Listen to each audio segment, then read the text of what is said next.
Bonjour Pierre-Alexandre Anglade, député Ensemble pour la République, des Français établis hors de France, mais aussi président de la Commission des Affaires européennes. Alors la nouveauté, triste nouveauté de la nuit, c'est le président de la République qui l'a annoncé. Un soldat français a été tué en Irak, l'adjudant-chef Arnaud Frion du bataillon de chasseurs alpins, lors d'une attaque de drone provoquée par un groupe irakien, mais pro-iranien. Déjà, une première réaction, est-ce que ça veut dire que la France, si elle n'est pas en guerre, est clairement une cible ? Moi, je voudrais d'abord rendre un hommage appuyé à ce militaire qui a perdu la vie cette nuit, à ses frères d'armes qui ont aussi été blessés pour certains 5 blessés d'entre eux. Vous avez raison. À leurs frères d'armes qui se trouvent aussi également en France, à leurs familles, à leurs proches, parce que c'est évidemment un choc et une déflagration extrêmement importante, parce qu'on vit maintenant depuis une dizaine de jours au rythme de cette guerre, qui est une guerre brutale, violente. Et on voit aujourd'hui les conséquences sur nos soldats. Mais je précise que ces soldats ne sont pas engagés dans le cadre de cette opération militaire américano-israélienne. Pour une action de formation contre le terrorisme, contre Daesh. Ils sont dans la région au titre d'engagement et de partenariat que nous avons noué avec les autorités irakiennes du Kurdistan pour lutter contre le terrorisme dans la région. Mais pour autant, ce groupe irakien armé pro-iranien, Achab al-Raf, a annoncé qu'il voulait prendre pour cible tous les intérêts français en Irak et dans la région après le déploiement du porte-avions français Charles de Gaulle. Ça veut dire clairement que pour eux, et peut-être commandité par l'Iran, la France est clairement une cible, certes au Kurdistan irakien, mais peut-être aussi là où nous avons mis notre force aéronavale en Méditerranée. Mais la France n'a pas déclenché cette guerre. La position défensive est tenable toujours ? Et elle n'est pas partie prenante à ce conflit. Nous sommes présents dans la région depuis très longtemps pour lutter contre le terrorisme, pour venir en soutien d'un certain nombre de nos partenaires qui se trouvent dans la région. Nous avons renforcé notre présence dans le Golfe précisément pour venir en soutien d'abord et en protection de nos ressortissants qui se trouvent pour œuvrer aux capacités de rapatriement vers la France et pour venir aussi en soutien d'un certain nombre de pays du Golfe avec lesquels nous avons des accords de défense, le Koweït, les Émirats arabes unis, le Qatar, mais aussi la Jordanie et l'Irak avec lesquels nous avons des liens forts depuis de nombreuses années, et puis aussi pour essayer d'être une puissance de désescalade et de médiation dans ce conflit. Donc je le redis, la France n'est pas partie prenante du conflit aujourd'hui et de l'offensive américano-israélienne. Ça, c'est clairement la position, le mantra de l'exécutif et du président de la République en particulier. Mais si des intérêts français, comme c'était le cas, donc là directement des militaires, même s'ils ne sont pas engagés dans la guerre contre l'Iran au Moyen-Orient, est-ce que la position de la France peut être encore une position défensive si d'autres attaques de ce type, et apparemment ça peut bien sûr arriver, est-ce que cette position défensive agressive, parce qu'on a quand même déployé de lourds moyens, est tenable dans le temps, ne serait-ce que pour l'opinion publique? Est-ce qu'on peut continuer, on ne le souhaite pas bien évidemment, mais à perdre éventuellement des soldats tout en disant « nous ne sommes pas dans cette guerre ». Mais la France, vous l'avez très justement dit, est dans une posture défensive.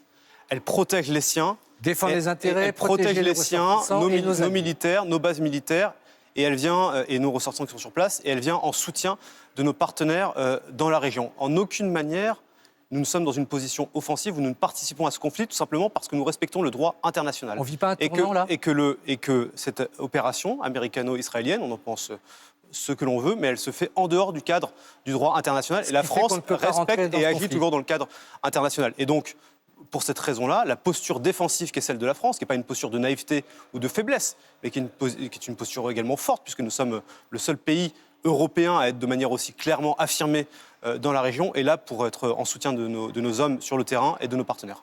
Alors Emmanuel Macron est à la manœuvre, dans le bon sens du terme. Vous parliez de cette volonté de désescalade. Pour l'instant, est-ce qu'on peut dire que les messages portés par la France sont restés lettres mortes, que ce soit à Washington ou chez Benjamin Netanyahou? C'est leur guerre et ce que disent les autres n'a aucun écho? Moi, je rappelle une chose qui est quand même assez simple, c'est que le déclenchement de cette guerre est quand même du fait de la volonté iranienne de poursuivre coûte que coûte et vaille que vaille le programme nucléaire iranien, le programme balistique de ce pays, et de menacer l'ensemble de la région et en particulier d'appeler à la destruction d'Israël.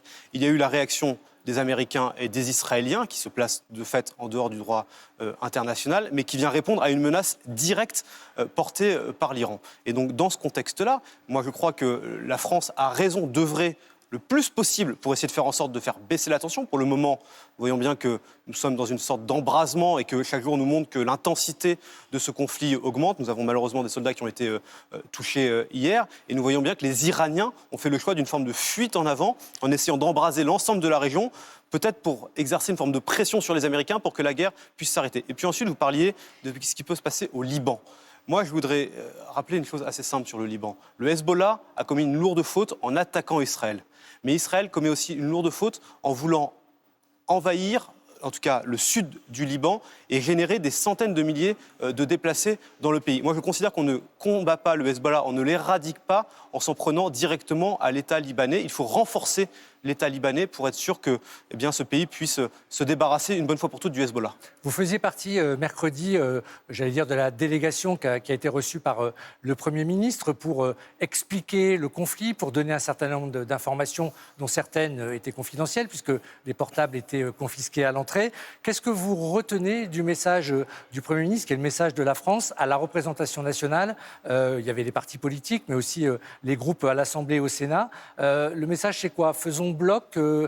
Il a appelé à l'unité nationale, même si on entend déjà un certain nombre d'échos un peu divergents en fonction des formations politiques. Le Premier ministre et les ministres qui étaient présents ont présenté la position qui était celle de la France, le dispositif qui était celui de notre pays dans la région, les contacts qui pouvaient être les nôtres avec nos partenaires européens, mais aussi les acteurs dans la région, le processus de rapatriement de nos concitoyens et de nos compatriotes qui sont encore, pour beaucoup d'entre eux, dans la région et qui sont évacués. Il y a un gros travail qui est mené par le Quai d'Orsay à cet effet. Et puis effectivement, un moment de responsabilité, c'est au fond un moment de transparence.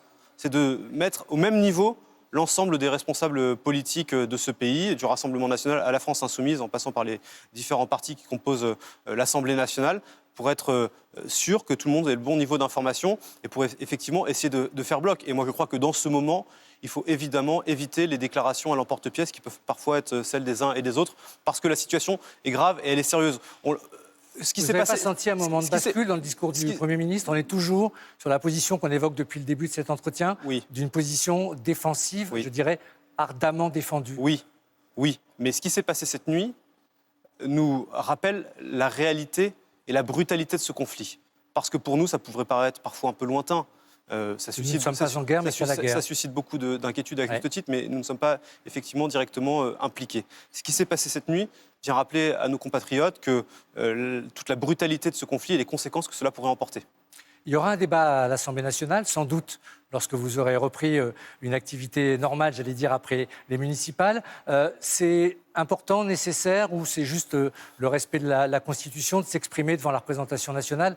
Parce que c'est après coup et que le président de la République ne fait pas ce qu'il veut, mais peut agir sans forcément vous consulter, vous les députés. Oui, moi je trouve que c'est très important que le Parlement, l'Assemblée, puisse être consulté, puisse s'exprimer, puisse débattre.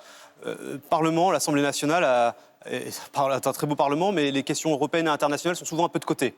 Et on voit qu'avec l'accélération de la guerre depuis plusieurs années maintenant en Europe, avec l'Ukraine, ce qui se passe aujourd'hui au Proche-Orient, les questions européennes et internationales prennent une place de plus en plus importante dans les débats politiques. Et donc je trouve que c'est très important que le Premier ministre, les ministres concernés, les armées, le Quai d'Orsay, viennent rendre compte de l'action qui est celle de la France devant le Parlement. Alors, il y a une autre guerre qui a commencé il y a bien plus longtemps entre l'Ukraine et la Russie, l'invasion de l'Ukraine par la Russie. Volodymyr Zelensky est à Paris aujourd'hui pour rencontrer le président Macron.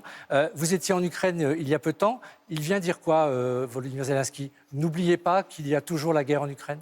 D'abord, rappeler que ce qui se passe en Ukraine, c'est notre priorité. Parce que c'est aujourd'hui la plus grande menace pour la sécurité de l'Europe et la sécurité de la France et la sécurité des Françaises et des Français. Et donc tout ce qui est déployé par la France et les Européens pour venir en soutien de la résistance ukrainienne est absolument vital et essentiel pour les Ukrainiens eux-mêmes, mais aussi pour notre propre sécurité. Et donc dans ce moment où le Proche-Orient s'embrase, où la guerre est présente, c'est très important de rappeler ce principe et de réaffirmer à l'Ukraine notre soutien indéfectible. De ne pas faire croire qu'on pourrait les abandonner. De ne pas faire croire qu'on pourrait les abandonner, de ne pas permettre à la Russie de se racheter une virginité en étant à nouveau disponible, notamment pour distribuer des hydrocarbures. C'est très important. Une Russie qui bénéficie de la guerre au Moyen-Orient en termes de pétrole. D'une certaine manière, cette guerre enrichit la Russie. Oui, c'est très important de ne pas baisser la pression sur la Russie, même de l'augmenter, parce qu'elle n'a renoncé. Bien sûr, parce qu'elle n'a renoncé à aucun de ses objectifs militaires en Ukraine. Moi, j'étais en Ukraine il y a une dizaine de jours. J'ai rencontré des Ukrainiens qui vivent pour certains au pied des immeubles dans des barnums parce qu'il n'y a plus d'électricité, plus de chauffage. Heureusement, l'hiver est en train de se terminer et donc une situation un peu plus normale va pouvoir se faire. Mais le soutien financier, militaire, énergétique à l'Ukraine est essentiel. Et de la même manière que nous avons su bâtir la coalition des volontaires à l'initiative de la France et de la Grande-Bretagne et de plusieurs autres pays l'année passée, il faut continuer de travailler sur les conditions des garanties de sécurité pour permettre, le jour où un accord de paix ou un cessez-le-feu pourrait être trouvé, eh bien de sécuriser le conflit en Ukraine et s'assurer qu'une bonne fois pour toutes, Vladimir Poutine renonce à ses velléités dans ce pays et sur le reste de l'Europe. Pierre-Alexandre Anglade, merci d'être passé sur le plateau de France Info ce matin.